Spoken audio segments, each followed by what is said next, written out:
Alright, John, yesterday Mario Odyssey and Breath of the Wild both got VR updates to support BotW VR.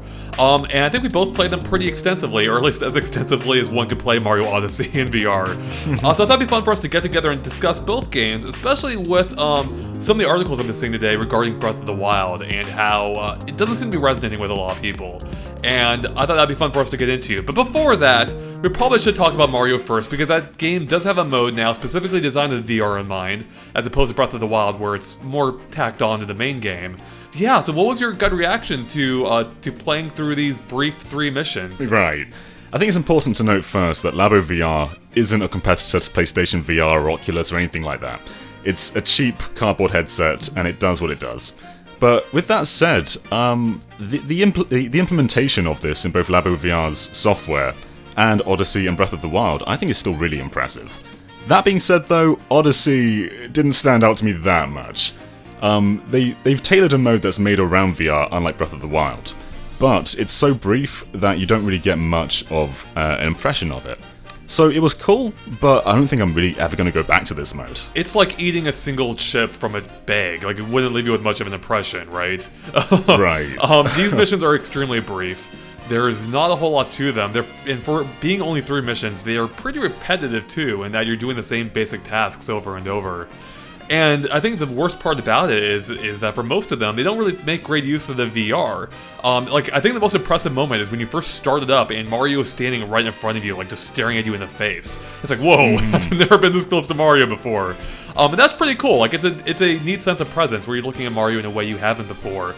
But once you start like running around, like everything takes place off in the distance, and you don't really have a great sense of depth because it's well beyond the point where you can really sense depth anymore.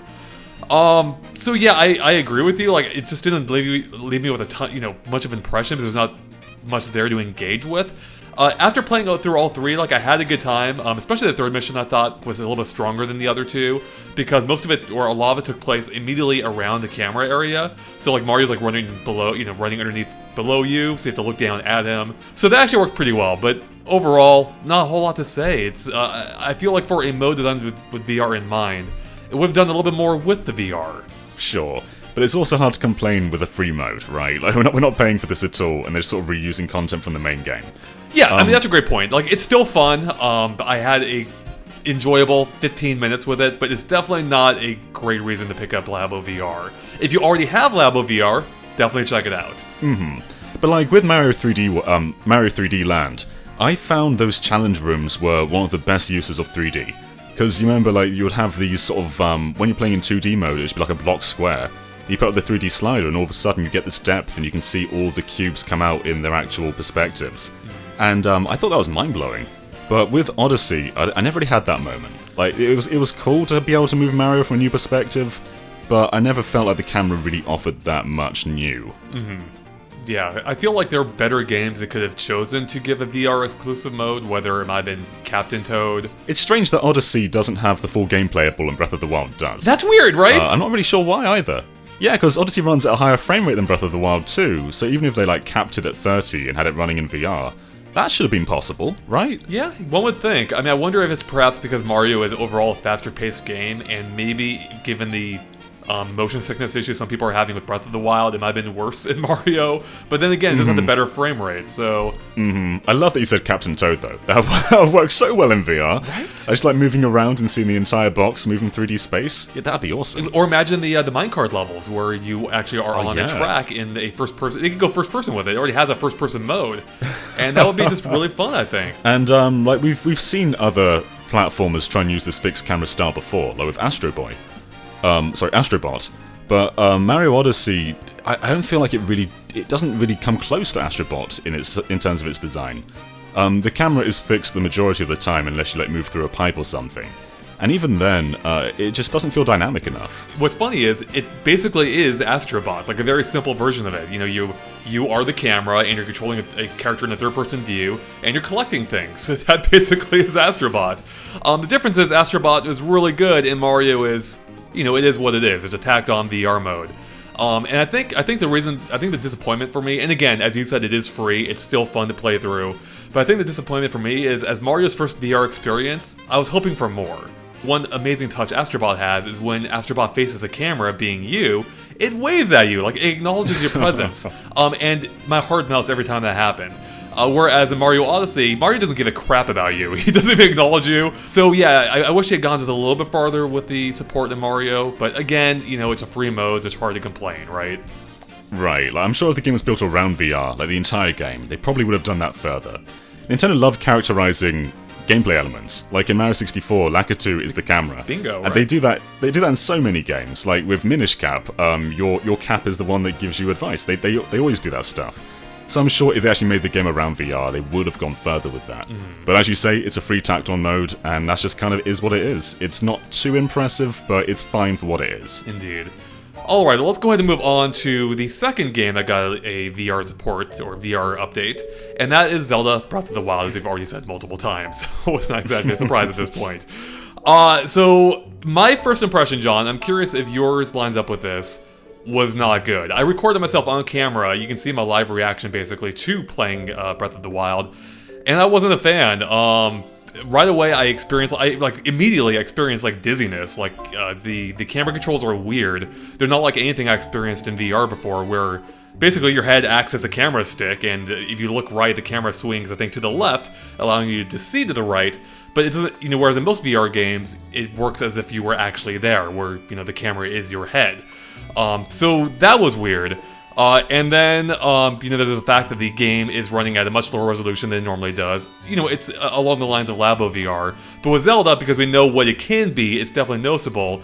And then there's the fact, too, that the frame rate takes a hit even more in some areas than what it already does. And that seems to be the common reaction right now. There are a lot of articles online that are just lambasting Zelda, basically, for being unplayable. And I don't blame them, because, again, I experienced it myself. But before I go too much farther with my own impressions, what was your early reaction, John, to this? My early reaction wasn't actually that bad. So I think the first thing to note is the image quality isn't good. There are points where, like, you're in towns and you just can't see NPCs because they're just pixelated, blurry meshes. But once you get used to that, though, I think it starts to feel okay. And I had a similar impression with just Labo VR software as well. Like when I was playing the Blaster game, to start with, everything did look a bit blurry, but after a couple of rounds, you just stop noticing, because you're just sort of like so engrossed in the world. And Breath of the Wild has so many cool things to do in this world in VR. Like just looking up at a mountain now is impressive, like getting a scale for the world that you've never really had before.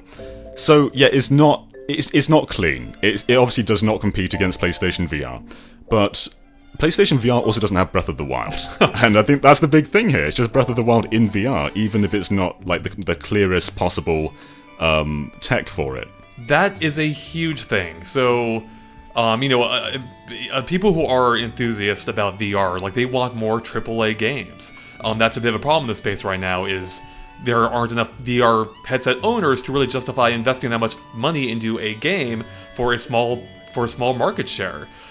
So game Breath of the Wild, Nintendo's probably AAA most game in VR, is a big deal, at least in terms of optics. So John, it's actually good to hear that your impression was as negative as some other people starting off.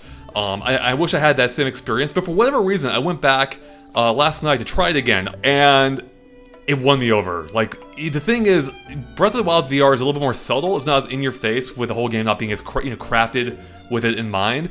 But that almost kind of works to its benefit too. Whereas Labo VR, which is something I thoroughly enjoyed, it's built around gimmicks. Like, it is a very gimmicky experience. Ones that I enjoyed, gimmicks aren't inherently negative, but they're still somewhat shallow experiences. Breath of the Wild, man, after I started getting used to the motion control, or after I started getting used to like the VR in general, which by the way, I turned off motion controls at first, which definitely helps with the motion sickness.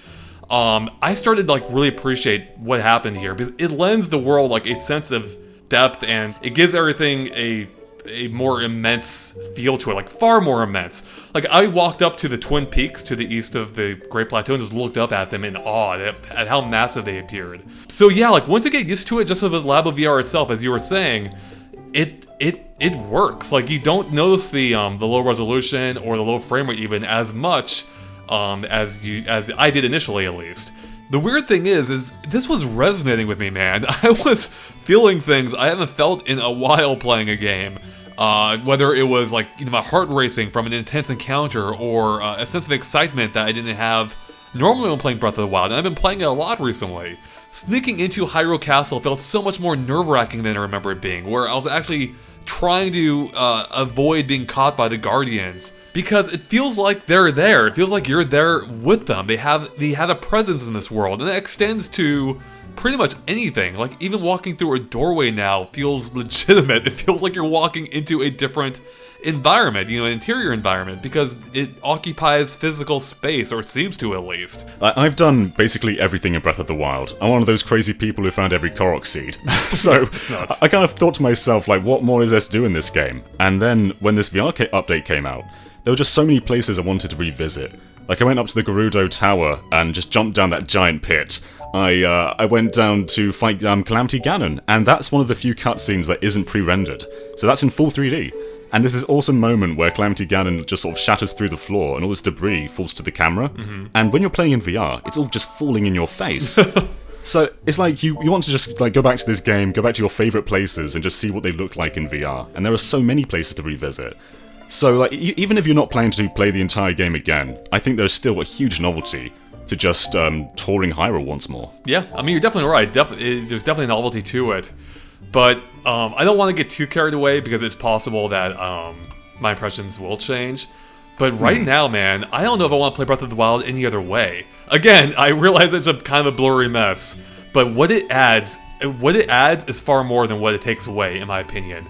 Now, granted, for a lot of people, they are going to experience motion sickness issues that I had as well initially, which is why I made a video actually just recently about with some tips on how to enjoy Breath of the Wild in VR without making yourself sick. And I definitely recommend checking it out. But after I got used to the VR, I was able to turn the motion tracking back on, or the motion sensing back on. And even that, like, I like what it adds now, because even when you shift your gaze slightly, it changes your perspective in the world, and it kind of further lends the illusion of you actually being there. And I think the enhanced motion kind of betters your game as well. Because, like, let's say that you're just, like, trying to shoot someone. Like, you're on a horse and you have to shoot a bokoblin or something. Usually you'd have to just sort of aim at them, and that's that. But when you're playing VR, you just sort of look at them. Like, it makes your aiming even better. So, in a sense, I think this may even be, like, an easier way to play the game, even if it isn't, like, the most comfortable way. You're not wrong. By the way, when you were playing, did you use headphones?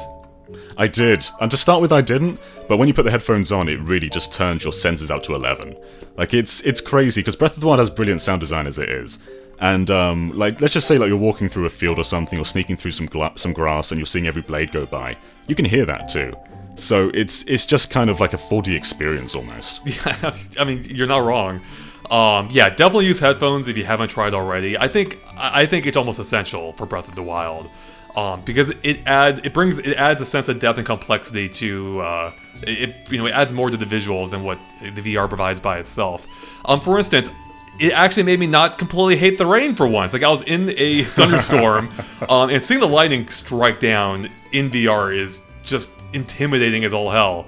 But anyways, I took shelter inside inside a building, and you can hear with headphones like how you can still hear the rain outside, and you can see it like through the doorway, for instance. But it feels different in VR. Like, it feels like I mean, it really does feel like almost as if you're there. Not entirely, obviously, but it's the closest that we've had on a Nintendo platform. I did something to turn up the immersion even more. Oh man! So I had my headphones on, had my Switch in the Labo VR kit, and had the wind pedal on the floor. So what I did was every single time it was windy, I would just stamp on the wind pedal. I use Rivali's Gale. I just do a little blow as it goes up, or like if I'm gliding through the air, just keep stomping down on it. It really works. Like it sounds silly, but it just really adds to the immersion of this game. That's amazing. So try it out if you haven't already. I know what I'm gonna do tonight. So apparently, guys, you heard it here first. Use headphones and the wind pedal for the maximum VR experience. I think what VR adds to Breath of the Wild is a sense of intimacy. Something that I never really felt playing it normally. There was always like a level of abstraction with it, being a third-person game, and with a camera already being pulled, oftentimes pretty far back from Link. Now this puts you more into the action. Especially when I was playing, I tried to keep the camera kind of like low to the ground to put me kind of like at eye level with the enemies around me. Which, when you're taking on one of those Cyclop dudes, oh god, it's a little freaky. Or the Guardians as well.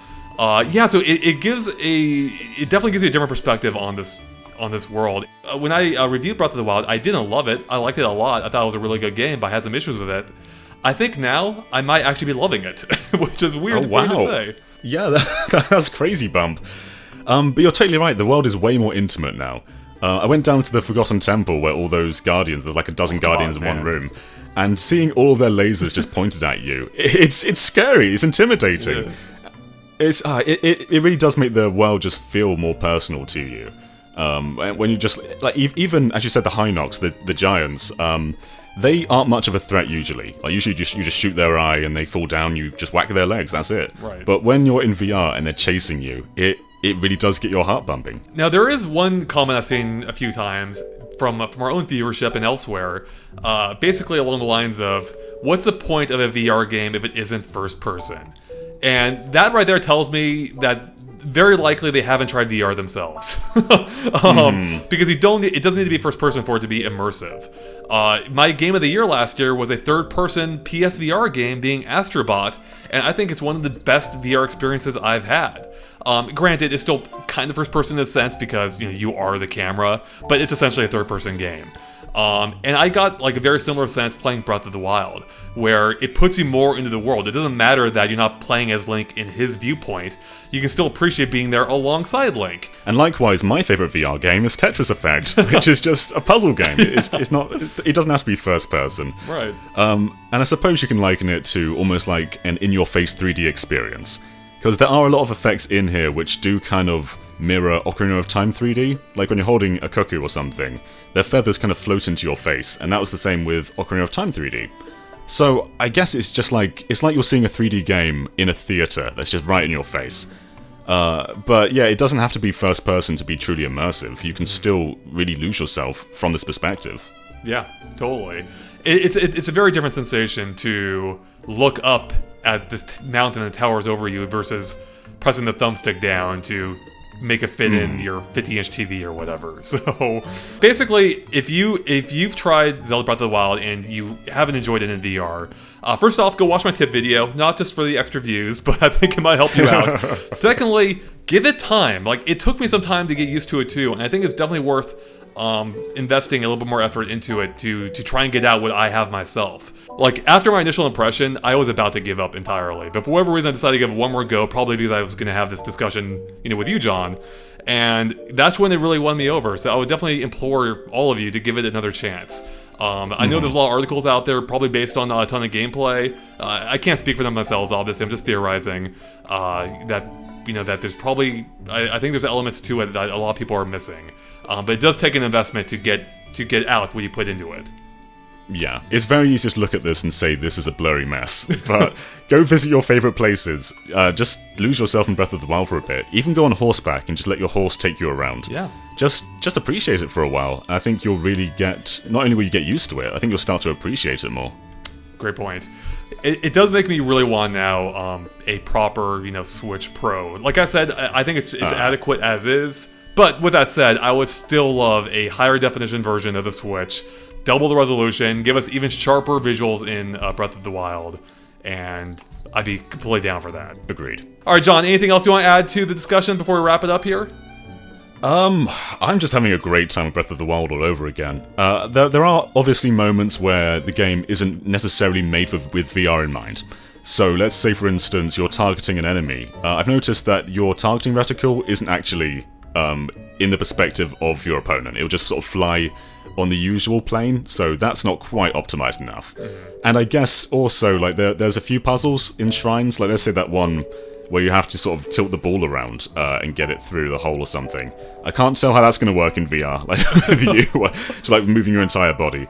But those are exceptions. It's a good point. I did not think about that. So, well, I guess we'll find out shortly, perhaps. So. Yeah, I guess, John, you've had some experience with VR. Where like, how does Breath of the Wild rank for you in terms of your total VR experiences? Yeah, I mean, I think I would rate it quite highly. So my other VR experiences, I've had a great time. I had a great time with Tetris Effect. I think that game just took me over. It's an emotional rollercoaster. But even though Breath of the Wild runs on much simpler hardware with just cardboard, the actual game itself pushes it further.